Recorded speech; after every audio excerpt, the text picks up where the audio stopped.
Welcome to 802 Garage. I'm Aaron, and these are both MaXpeedingRods Turbos. But in this box is something new and exciting from MXR I bet you haven't seen before. Let me get these opened up, and I'll show you the difference between a typical MXR Turbo and this new hotness. Some quick disclaimers in business here. MaXpeedingRods did send me both of these turbos for free. The larger turbo on your left is part of a pair for the V10 Impreza behind me. The turbo on your right is the focus of this video. We'll get to that more in a second. And yes, I am of course aware of all the memes around MaXpeedingRods, but I will tell you, I have used their turbos. I know many people who have used their turbos, and they have all performed admirably, especially for the money. Almost all turbo failures I see of MaXpeedingRods turbos and other cheap turbos really is due to poor oiling supply or return. A lot of the times the turbo is smoking and people think the turbo is blown. Really, it's just that they have inadequate return. Besides, if you're paying around $100 for a turbo, I really hope you're not putting it on a super expensive, highly built engine. These should be for your fun projects. However, the new turbo in this video might be a little more enticing for one of your high dollar builds. So here we have the two turbos, and yes, this is a slightly larger turbo. This is not a perfect one-to-one comparison. What's important is what these turbos are made of and what's inside of them. This is a traditional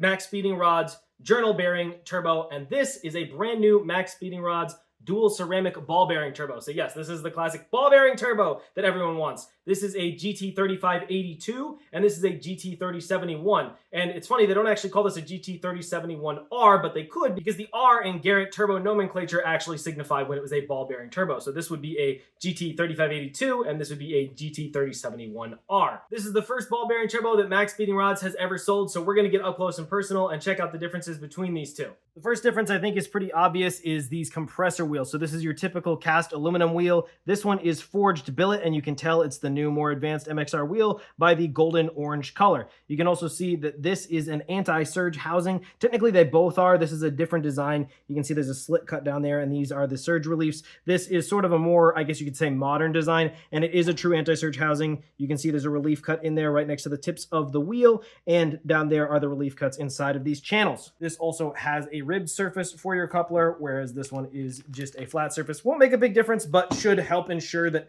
whatever you clamp onto here stays clamped on there. Same with the outlet of the compressor housing as well. This one is ribbed, this one is just cast, and it isn't even nicely machined, so I'd still call that an upgrade. Also, you've got the MaXpeedingRods logo here in the casting. This one just has the old serial number, and it does say 802, because it's just for me. I'm kidding, a lot of them have that number. Same boost reference port on both of these turbos. Let's move over to the back. This is the typical older style. You've got your 4-bolt in and your 4-bolt out. This is probably some kind of cast iron or steel. It'll certainly do the job, but nothing crazy advanced about that. This, on the other hand, is MaXpeedingRods' new stainless steel volute for the turbine housing, and you can see it has this kind of improved geometry look as well. It's a nicer casting, or at least they do some finish work on it, so it's kind of smoother, looks more like the newer Garrett turbos, for example. It's got the MaXpeedingRods logo cast in it again, if you like that or not. I do like that. I like logos on products in general, not just because I like MXR, and it also has the V-band inlet and outlet. They say the stainless steel housing is rated up to 1020 degrees Celsius. It should be plenty to handle pretty much anything. Also, you'll notice here again the MXR logo inside next to the center housing. Not on this one. Not a big difference, but just thought I'd point it out. Onto the turbine wheels. This is the typical older wheel. Couldn't tell you exactly what material this is. It might be the K418 alloy, but this is MaXpeedingRods' new K419 alloy, which can resist up to 1000 degrees Celsius, they claim. To me, the wheels do look a little bit different. This one, you can actually tell that the fins are a little bit thinner towards the center. This one is kind of a chunkier wheel. Now, granted, it is a larger wheel, but I think there actually is a difference in the geometry based on the new material. Okay, we're gonna get a bit more in-depth on the comparison here, but first I got to take these turbos apart, so let's get to it. Before we actually disassemble, I noticed another cool difference. Check it out. These bolts on the turbine housing are just an 8.8 steel, whereas on the new ball bearing turbo, they are a stainless. That's what the A2-70 means. So stainless bolts on this turbine housing. And the housing being stainless itself, of course, also means it should resist corrosion better. Not all stainless won't rust at all, so I'm not going to tell you that this won't get any rust, but it should resist corrosion better than the original housing, which of course, if it's left out in the moisture and stuff, will just turn that nice turbo brown. Taking apart a brand new turbo like this is so much easier than something like a decades-old Garrett from a JDM SR20. It can be so ridiculous just to get the bolts to move or the exhaust housing off. I'll have entire other videos on my channel about that, and I'll have videos on turbochargers in general, not just about MaXpeedingRods turbos. For example, I have an entire in-depth video coming on the Garrett GT25 and 28 series turbos because I have a few of them, and one of them is going on an SR20, which will go into my AW11 MR2 eventually. Overall, these turbos came apart pretty easy. I didn't see any quality issues during disassembly. The exhaust housing on the ball bearing turbo was a bit of a struggle to get off, but that's because it has a nice tight fit taper seat, which is probably a good thing overall. By the way, if you want to remove snap rings as easily as me, get a pair of these Knipex snap ring pliers, link in description. Okay, so I want to go over each component here individually, compare them, see if there's anything special. One thing I did notice during disassembly is even the snap rings are actually a little bit different. So hopefully you can see there, this one actually has a ground edge. So is that a big difference? No, not really, but it's one extra machining step. It's one more slight increase in quality over the older part. I don't know how much of a difference this will make, but it just means a little bit more precision. So moving on to the compressor housings, I can't necessarily say that I see any major difference in the way these are constructed. To me, I'd say they have a pretty nice equal polish inside of them. I will say that the ball bearing turbo compressor housing kind of has a slight step here, which is neither good nor bad. This one is more just rounded the whole way down and in, and both of them seal with an O-ring onto the center housing. Otherwise, looking inside of the volutes, I will say there's not really much of a difference. I wouldn't say either one has a massive advantage in casting quality or anything like that. This is a larger turbo, but I will say it has thicker walls than this smaller GT3071, but that may have also been to make the turbo a little bit lighter or to get more total air volume inside of there without increasing the size of the housing. I couldn't really say, but I will say the ball bearing housing is definitely a little bit lighter. There is also a difference in how the anti-surge is constructed. You might be able to see in there, inside of that flange, there's a bunch of holes, which correspond to all the holes out there. Can't really see the same phenomenon inside of this one, probably because it leads out to those three big slots instead. Slight differences onto the turbine housings. There is a difference in the machining quality inside of here where the turbine wheel will ride. You should be able to see it's kind of a smoother transition there inside of the ball bearing housing, this stainless steel volute. There is a notch taken out of this stainless housing inside of there. No idea if that's intentional, some kind of slight adjustment to the way the flow is, or if that's just a manufacturing defect. If it is, I don't think it would have a significant impact on performance or anything like that, but obviously not great. If I was a real extreme turbo expert, I could tell you how I feel about the stepping inside of there where the air enters before hitting the wheel, but they look to be pretty similar geometry to me, other than that slightly better polishing where that wheel goes. As I mentioned before, there is a major difference to these turbine housings that I spotted during disassembly. So you see how this is just a flat cutout in the middle, like a hole saw went into it? Compare that to the new ball bearing turbo. This has a nice tapered seat there with a little bit more precision. So that's going to give you a much better seal of the turbine housing to the center housing. And that's another difference I noticed here. Again, just another upgrade from the older style turbo. And that tapered seat corresponds to this very nicely machined tapered heat shield that fits really tight against this compressor housing. Haven't actually seen this style on a turbo before in general. Not that I've taken that many turbos apart, but several now. And that's a really nice item. It's got that step there, that really nice taper. It's very clean and machined well, and it fits tightly to that center housing. You can compare that to a typical heat shield. This is what it looks like on all the older Garrett GT turbos. You can see that thing can kind of flop around. It's just a flat stamped piece. It's not super precise. So that's, to me, a pretty nice upgrade. Basically what that means is when these two tapers meet, they're gonna have a really nice seal, and you're not going to have combustion gases escaping here and coming out past the center housing right here. It also means better heat management. It means, you know, all of your exhaust gases are powering the turbo. Also on these turbine housings, you can see this one's kind of a cone that comes out to a flat on this outlet here. And nothing wrong with that, but I will say on the ball bearing turbo, again, it just looks nicer. It's a more gradual outlet. It's a little bit more polished. It's not polished, but it's, you know, a little finer ground. And lastly, for these turbine housings, looking inside of the volutes, I will definitely say that the stainless housing has a little bit better and smoother of a casting. Basically, if you look inside of there, you'll see there's less casting flash and just a kind of a smoother path on this newer stainless housing. So I think that looks pretty good overall. Not a big difference, but this one also does start out as, you know, kind of that square rectangular pattern, and this one starts out as a nice circle. So if you have a nice V-band exhaust, it's just going to give you that slightly smoother flow, a little bit better edge to how well this housing flows gas. Again, doesn't matter that they're different sizes, we're just comparing the technology and the construction here.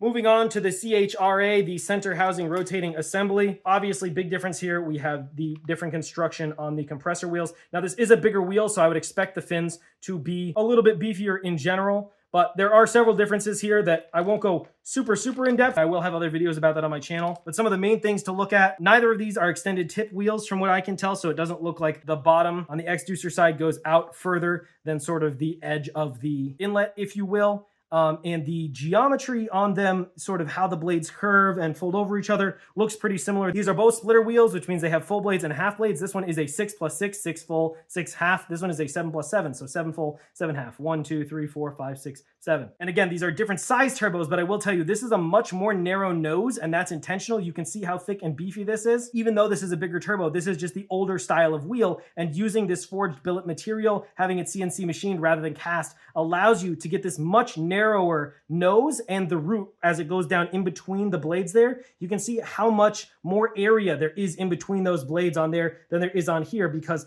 this being a cast material, it's just harder to get all these shapes and intricate cuts like that, like they can do with the CNC advanced mills. So what that means is, even though this is a much smaller wheel, there's more area for the air to flow in between these blades than there is on this cast wheel, which means this is going to act like a larger turbo if you had used this same wheel technology. And that narrower nose, again, more area for the air to flow past. Less area here. It also means less weight on this wheel, which means it's going to spin faster and freer. I'm going to mention this again later, but it means better transient response. Basically, how quickly this turbo can spool up, how fast you can make boost. That's the big advantage of this forged billet wheel that's CNC machined over the cast wheels, the older style technology, along with, like I said, the reduced thickness of the base of the wheel, all this carved out area of the root, and the thinner nose. They even use a small nut there. So really, this is just a much more modern wheel design. It's more like the Garrett GTX series of turbos than the Garrett GT series of turbos. The only thing it's missing is the extended tips and possibly taller blades like you might see on a Borg-Warner EFR, for example, or the new Garrett G series turbos. But you can't have everything when you're working on a budget. This is still a big step up for MXR. And then you should also be able to see that basically the thickness on the edge of these blades are a little bit thicker, again, because of that cast technology, whereas these are machined. This is a bigger turbo though, so not perfectly comparable. But overall, size for size, this wheel is going to spin faster and suck in more air volume and put it out to your engine. That's what we like to see. Moving over to the turbine wheels, and be careful whenever you're handling turbos. These aluminum wheels are delicate. You don't want to drop them or bend those fins, so you do have to be careful with that. Again, here, I can just see a difference in the exact geometry of how these are made. These blades are a little bit more severe angled, if you will, it appears to me, and these blades are thinner. And they are thin all the way to the middle, whereas these get much fatter. And I don't think that's just down to this being a larger turbo. I do think this new alloy and their new processes are allowing that. I don't think we can compare the roots and the noses here as much, and both of them are this scalloped design at the base of the wheel rather than having a base that comes all the way out to the tips of the blades. But they are overall similar in geometry and construction. This one is just the new K419 alloy, and this is the older K418, or just a more basic Inconel style alloy. But overall, this should perform as well or better than this style, and it is going to be more heat resistant. As for the CHRAs themselves, I don't know if there's much of a difference here. I will say the material looks ever so slightly different, but I would say probably the same material. There is a little bit of a difference on the oil outlet here. Internally, they do look similar. I will say the threading on the new center housing actually looks a little bit better. You can see there's kind of some burrs on that threading. This one looks a little bit nicer. Maybe they've improved their processes there. And you will see, of course, being that this is a journal bearing, that there's kind of a more open hole there, because you can kind of send as much oil through a journal bearing turbo as you want, as long as you have adequate drain. Whereas with the ball bearing here, they have a built-in restrictor. You can see that smaller hole there, and that's to make sure you don't feed too much to the ball bearings, because that will actually cause issues with a ball bearing turbo. So it's nice that that's built in for you. And these both have the option for water cooling, but with the ball bearing turbos, it's generally required to run water cooling, because if those bearings overheat, they're going to sustain damage faster or more catastrophically, if you will, than the journal bearings. Journal bearings are pretty durable and reliable. Ball bearings are kind of the higher performance option, and as long as they have a proper oil supply, they're going to be fine. But that water cooling just really helps keep this center housing cool, so that the bearings are operating at peak efficiency, nothing's expanded too much, and you get the least rolling resistance, and everything is happy. So that's all the basics on the outside. Let me know in the comments if you see anything that I missed, but I am going to take these center housings apart now so we can get an even more in-depth look and see if anything else is upgraded. I used a Sharpie to double mark each shaft, nut, and wheel so that I can realign everything during reassembly. As with most turbos, both compressor nuts are left-hand threaded, so you go clockwise to loosen the nut. They did use thread locker, and it required a bit more torque to remove the nut on the larger turbo. This is actually where I'm going to stop disassembly, because in order to get the ball bearing turbo apart anymore, I would have to actually press the shaft out of the bearing cartridge, and then the balls would probably fall everywhere. I'd have to put it all back together by pressing it back together. And really, we can see everything we need to now that I have it at this stage. So we will go over what I see here, and overall, it's really good. So the compressor wheels did come off of the shafts pretty easily, which is good. It implies that there's no burrs in there, that everything was machined okay. I will say that the new forged billet wheel came off much easier. It just seemed like a more precise fit, if you will. It slipped off really clean and nice, so I like that. Again, just a sign of slightly better tolerances perhaps. It's not a bad thing if it's a hard fit for the wheel to go onto the turbine shaft, but ideally it's supposed to slide on and off pretty easily with absolutely no wiggle room. Otherwise, everything inside of the 3582 was pretty much standard, but I did find a few nice surprises inside of the new ball bearing turbo, so let's go over that. Other than the notes I made during that disassembly, obviously here is the oil restrictor and the bearing retainer. That came out pretty easy, but it was nicely torqued in there. And then look at this retaining plate, which seals against the piston ring on the compressor side and which also just, holds everything firmly in place. Look at that. There's some nice machining right there. This is a nice piece. And you can see that plate has a recess where the super back of this compressor wheel fits in. I believe these are both super back style wheels. Yes, they're a pretty shallow super back, honestly, but that's fine. Basically, that raised area there is just to add strength to the center of the wheel to reduce the chance of it bursting. But, saving some material there also saves some weight. This journal bearing center housing, you can see right in there, typical brass journal bearing. Hopefully you can see inside of there. It's retained with a standard snap ring, which is nice. So those are pretty easy to take out. And on this side, I will take this out to take a look at the thrust bearing real quick. Again, these Nipex snap ring pliers are so nice. That snap ring actually has the ground edge like the compressor housing snap ring for the ball bearing turbo, so they wanted that to be a little bit more precise. I think I finally got it here with my TiAL mini pry bar. This thing's pretty cool. Shout out to Mr. Subaru for recommending this thing. They're cheap. I mean, come on. Look at that mini pry bar with a striking cap. I'll put a little link in the description of these two. It's come in handy several times already. So you can see right there, you've got your combination thrust flinger and thrust washer. Nothing looks non-standard there. Piston ring, also standard. Little piece of machined brass that does look better than some of the brass thrust bearings I've seen. Retained by 3 Phillips head screws, which is kind of weird. I'm not going to take it out to look at the pads, but you can see it is what they call a 270 degree thrust bearing. It's not the 360. I've asked MaXpeedingRods before why they don't do the 360, and they basically just say these are sufficient. There's no reason to doubt that, honestly. Journal bearing turbos for ages, Garrett's, Borg Warners, etc., use 270 degree thrust bearings. They don't really have any durability issues. The advantage with a 360 where the brass goes all the way around is just that you have more of a contact area for the thrust. But yeah, everything in here looks pretty standard. No complaints from me. And there is a sealing ring right there, as there should be. This came pre-lubricated, as did the other turbo.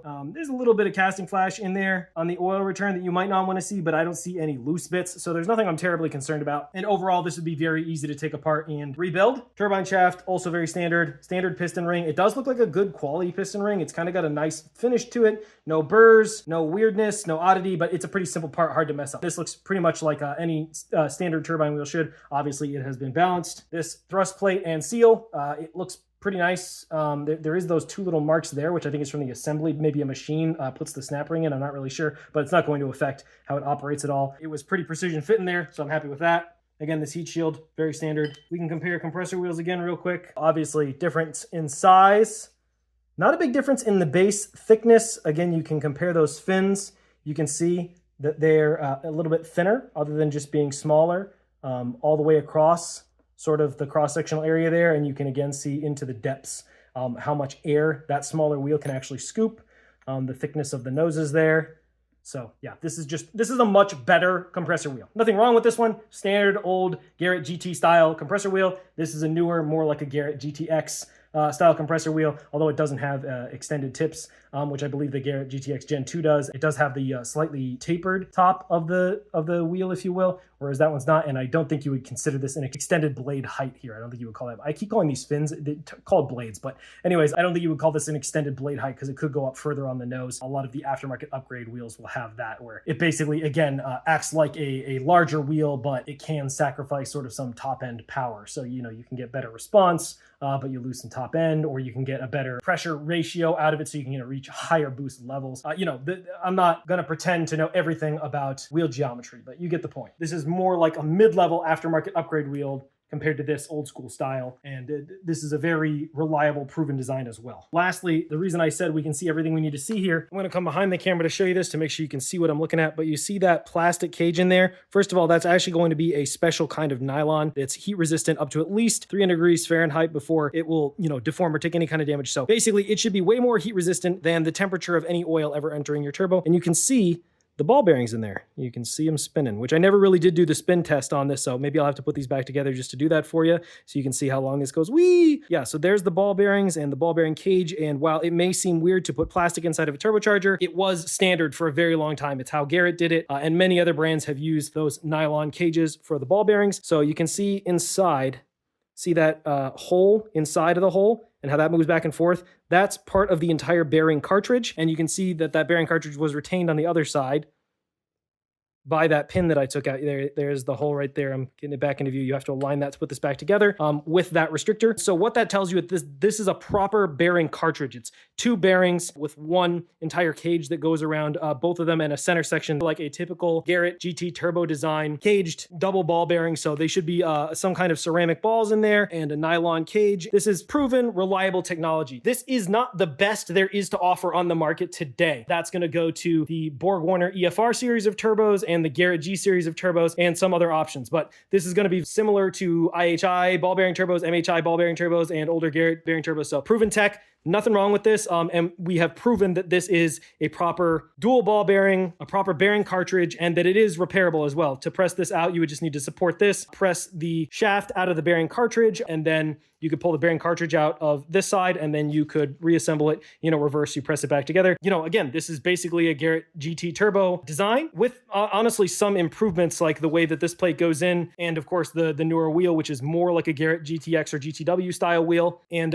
this nice tapered housing here on the heat shield. I like that too. And this more advanced alloy than the older Garrett GT turbos would have. Oh, and one other reason I wanted to get this far disassembled, we discussed the piston rings on the standard turbo and how they're a pretty standard design. So I believe MXR says they did use a different material for these piston rings. You can check the links in the description. Look at all the details on their page, which they're still working on the pages, but that's a pretty standard piston ring here for the compressor side. And on the exhaust side, also a pretty standard piston ring.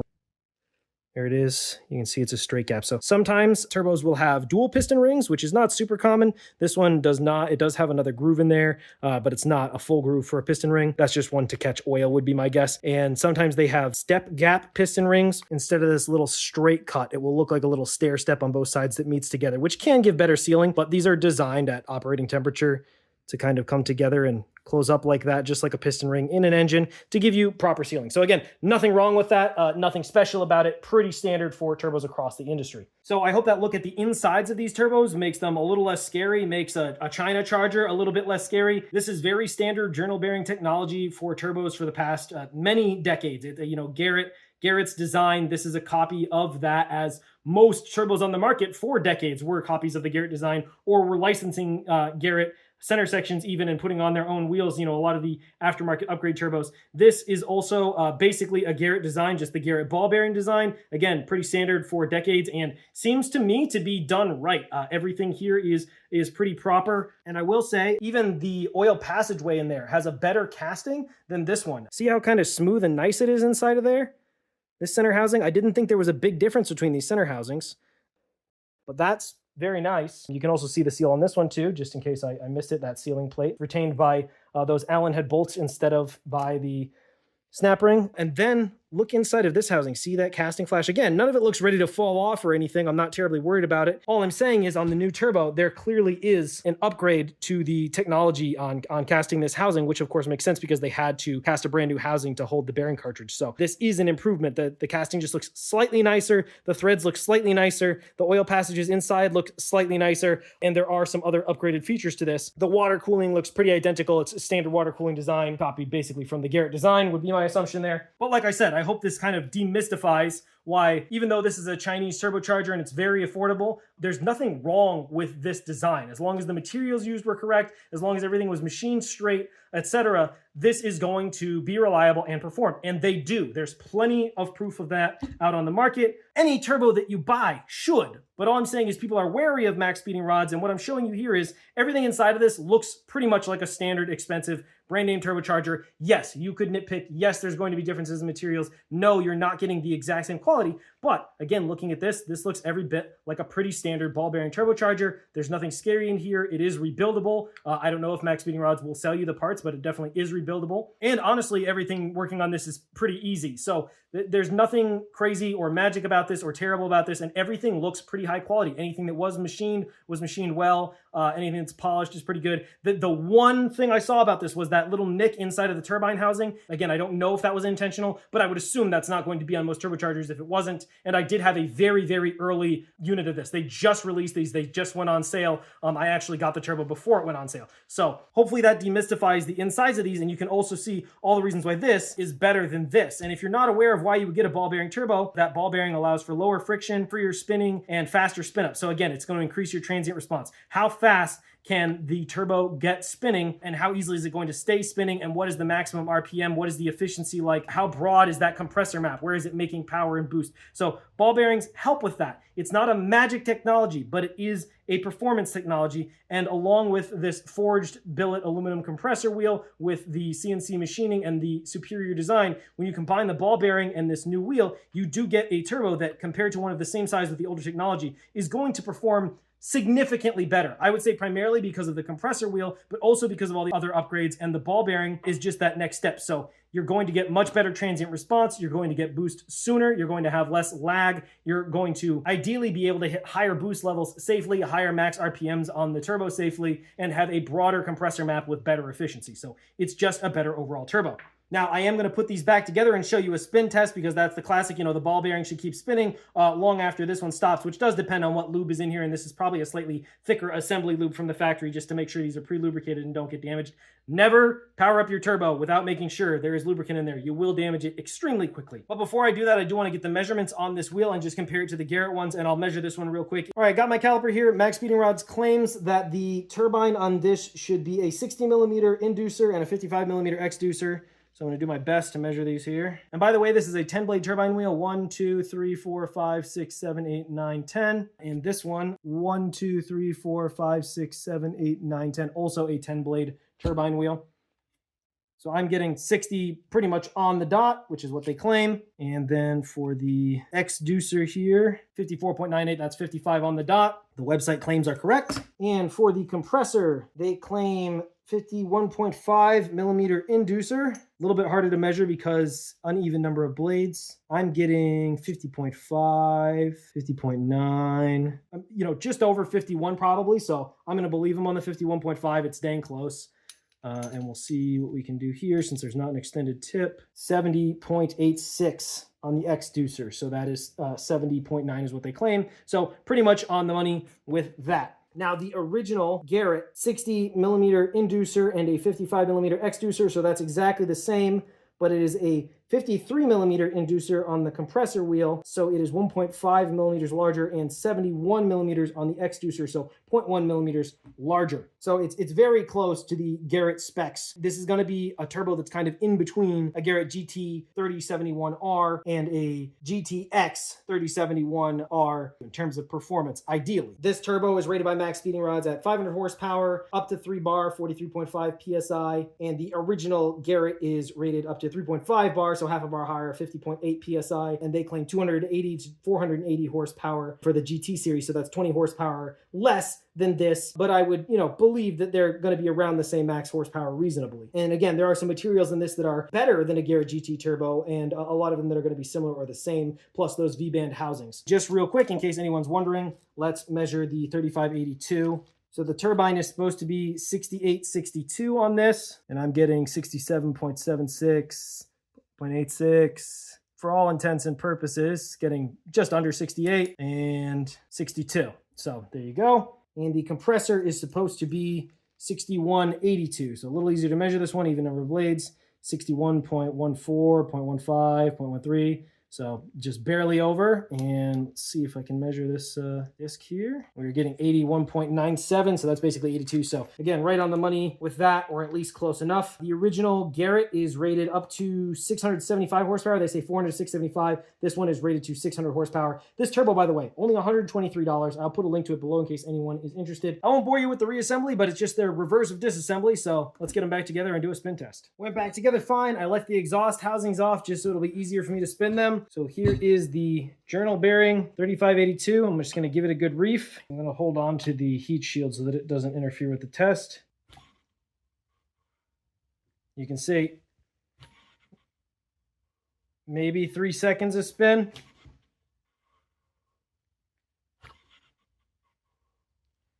The new hotness ball bearing.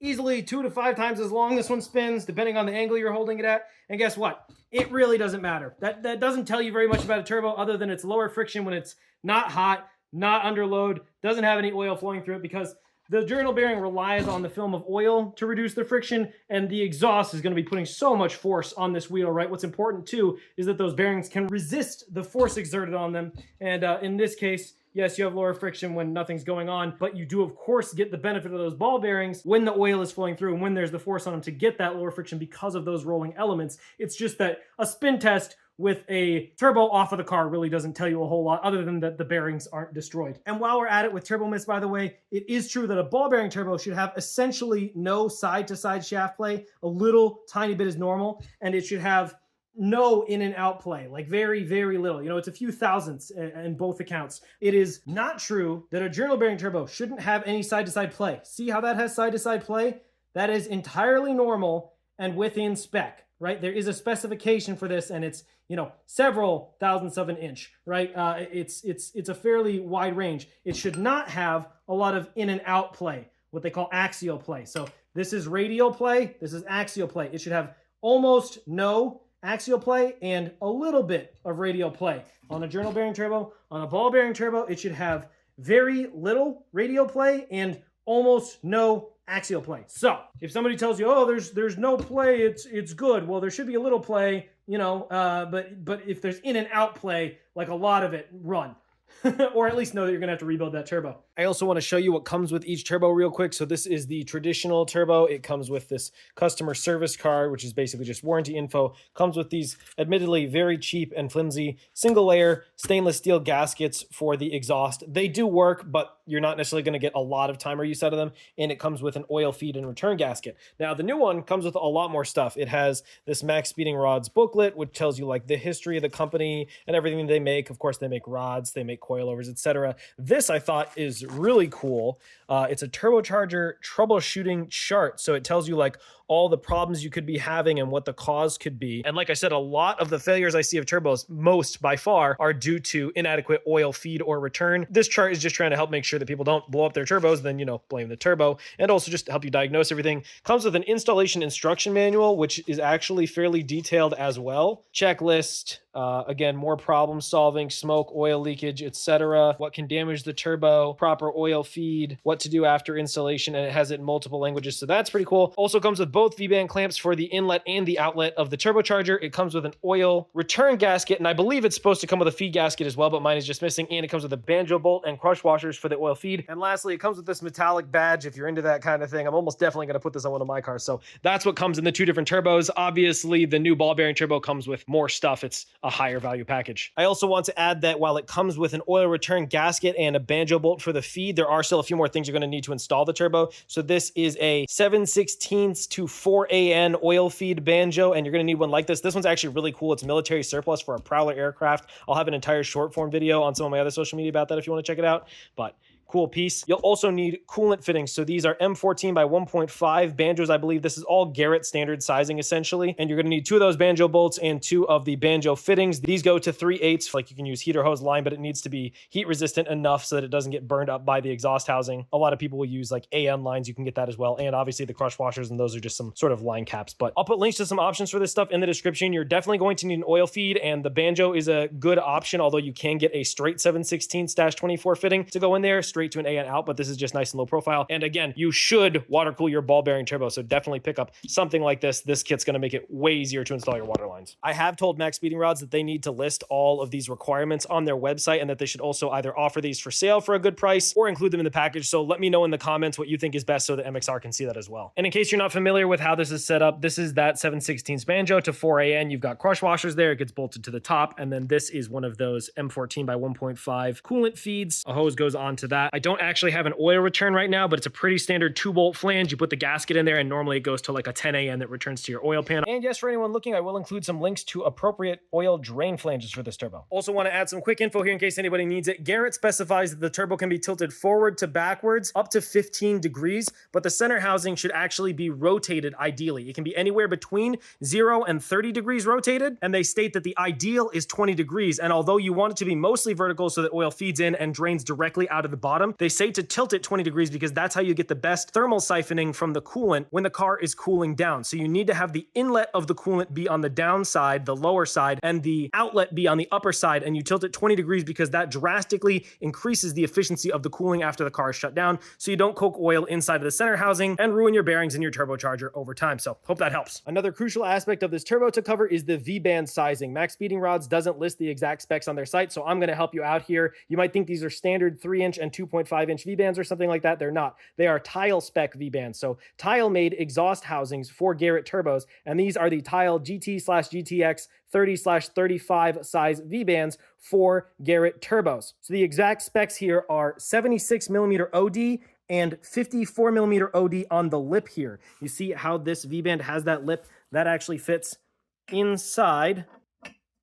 See? And then it can't really move around much because that lip is fitting inside of there. So the OD of that right there is 54. The OD of the flange overall is 76. And for the outlet on the turbo, it is 90mm OD, and the OD of the lip, you see that step there, is 78mm. This is also known as a 3.55-inch OD, and the inlet is also known as a 3-inch OD on the TiAL. But if you just search for 3.5 and 3-inch V-bands, you will not get the right stuff. I am going to link the appropriate flanges and this adapter down in the description so that you can get a T3 to TiAL GT30 inlet adapter like that, or so that you can buy the outlet flange in TiAL specification and have the exact right part for this turbo. Normally, V-bands are actually listed by the OD of the pipe that slots inside of them, and that's what makes it even more confusing. But as long as you get the correct TiAL inlet and outlet V-bands, they will work perfectly with this turbocharger. I've told MXR they should update their website and that they should also offer these for sale. However, this was actually pretty cheap and it's a very nice piece, so definitely check the links for that. And I did find the exact correct flange for the outlet, but it was almost as much as this for just a small flange. So what I did try instead was buying a standard 3-inch V-band and a standard 2.75-inch V-band. Each V-band set comes with the clamp as well as the male and the female side. So they usually call the side with the protruding lip the male and the side with the recessed lip the female. And so you can see how that's similar to what's on that outlet. And quick note, before you try this yourself, I definitely recommend getting the correct fitting for the inlet, be it if you get a flange or the full adapter. That's most important for the performance. If you have a little bit of leak on the outlet side, it's not the end of the world, although it will affect your O2 readings. But basically what I found is obviously we can't use the 3-inch male. It's just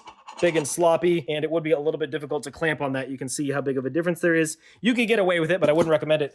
The female, on the other hand, you know, it doesn't sit on that lip, and you can get a clamp around it and clamp it down, but it's going to have a lot of play, so that's going to be a pain. That's why I went to the 2.75-inch. That actually fits.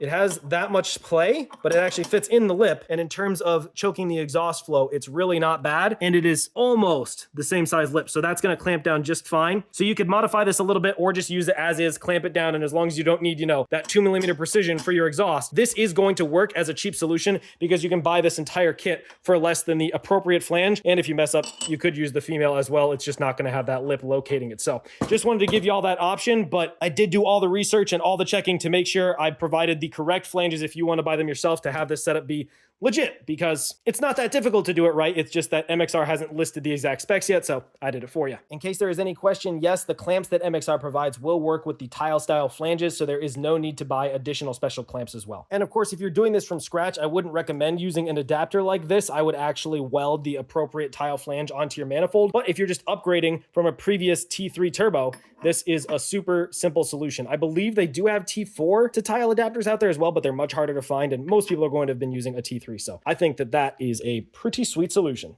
So there you have it. I hope you learned something about turbos in general and about the new MaXpeedingRods ball bearing turbo.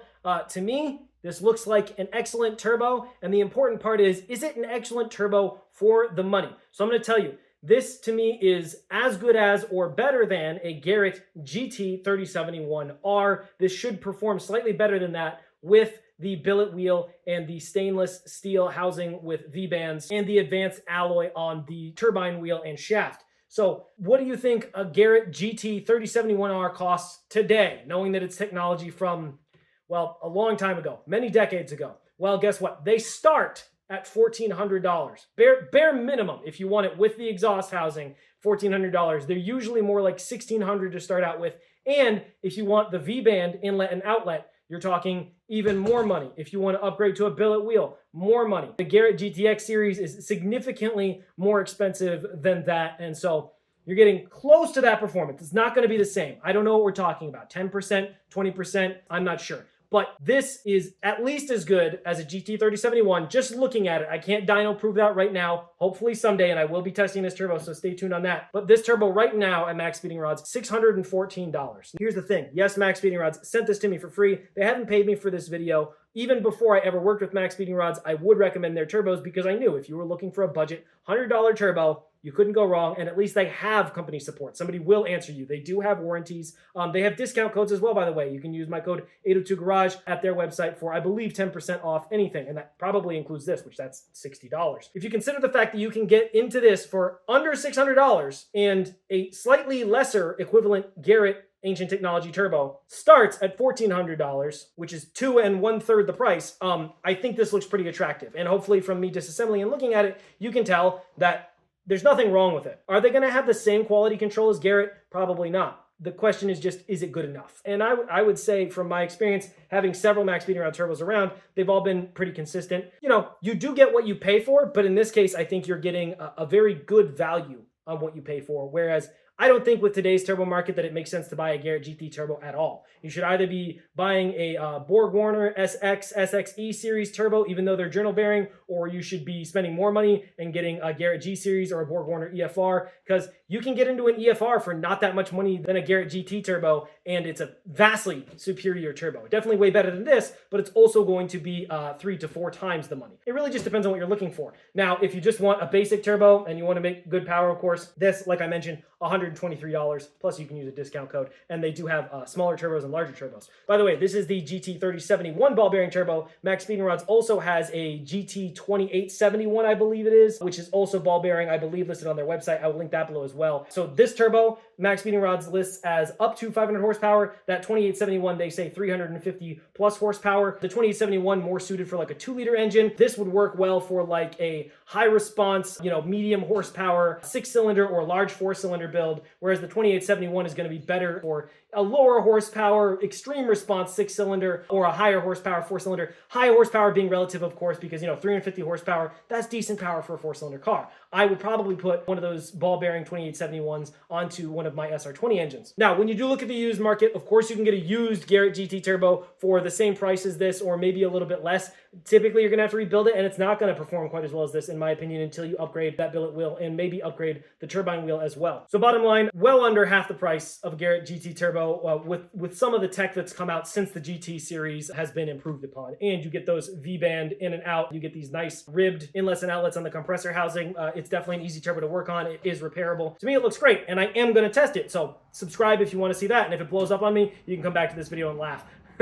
Hopefully not. These turbos, they're just journal bearing, old technology, workhorses. There's really nothing that goes wrong with them as long as you feed them oil properly and allow it to return properly. They do not have a ball bearing version of the 3582 yet. I'm sure they will in the future, but they do have an upgraded version with silicone molybdenum housing, so it's better than this typical whatever it is, you know, some kind of iron steel stuff. And it also comes with the upgraded turbine wheel material, the K419, and the forged billet aluminum compressor wheel. And those are good for 600 plus horsepower and they are $254 not ball bearing. So about half the price of this, a lot of the performance, just not ball bearing. That's the thing, you pay a lot more for a ball bearing turbo. But if you want to be able to brag you have a ball bearing turbo, if you're going to be tracking the car as specifically, more so than drag racing, or if you just want that response on the street, you want the turbo to spin a lot for a while after you turn off the car, that's why you go with a ball bearing. So it's really cool that MaXpeedingRods is offering these now. Stainless housings, V-bands, really awesome. They've definitely gotten with the times, shall we say, and I think at a very good price point. There's lots of other turbos to look at on the market. Do go look at them, but this video is just an overview of this brand new MaXpeedingRods turbos. Like I said, I hope you learned something. I hope you're less afraid of a China charger, because guess what? It's standard turbo technology. I'm not saying it's, pristine quality, but just over $100, you can get a discount code. Under $600 with a discount code. The in-between of these, well under $300, $250 with a discount code. If you have a car that you want to turbocharge on a budget, if the car itself might have been $1,000, do you want to spend $1,400 on a turbo? If you have a $2,000 Honda that you want to make 400 horsepower with and still have good response, got yourself a ball bearing turbo right here for under $600 with a coupon code. Again, with these ball bearing turbos, you really do have to make sure you've got a clean oil supply, preferably cooler oil as well, not the hottest oil possible. You do have to keep that restrictor in there, obviously, and you should water cool it. Definitely, this one, the water cooling is optional, and you just got to feed them lots of oil. I will have other videos on my channel about turbochargers, so please subscribe if you want more in-depth looks at turbochargers, and I will be putting this turbo on my $500 turbo car. It was a challenge I did a long time ago. It's a 1996 Nissan 200 SX SER, so it came with the SR20 DE. I'll put some clips of that here.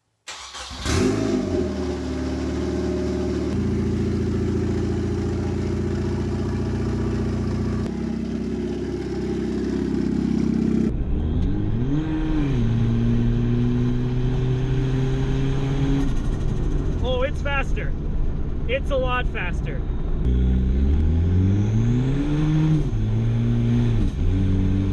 It's burning them.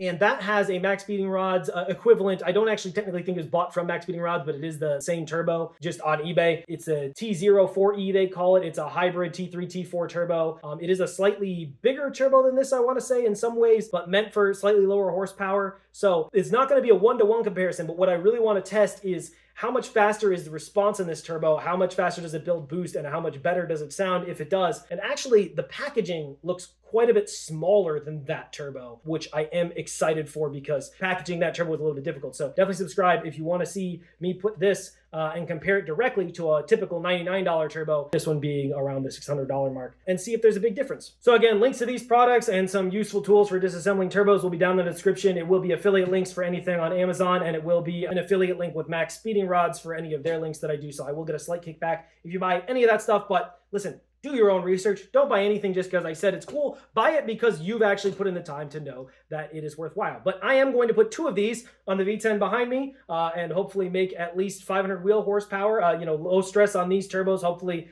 decent stress on the engine. And I am going to put this on one of my SR20s, and I am going to probably put another MaXpeedingRods 2071 on another SR20 in the future, or at least something else. So best thing I can do is, put my words where my mouth is, since if they send them to me for free, I'm not putting my money there, but all the stuff that I'm putting it on costs me money, so it's still putting my money where my mouth is. Thank you so much for watching 802 Garage. I have rambled enough. Please subscribe if you want to see more turbo information, turbo shenanigans, V10 Impreza, Eclipse GSX nonsense. I'm going to build a custom turbo for that thing out of spare parts eventually. So yeah, please subscribe. Leave comments below if I got anything wrong. If you want to add anything, if you have any questions, I appreciate y'all. Like the video, and yeah, hope your stu is fine.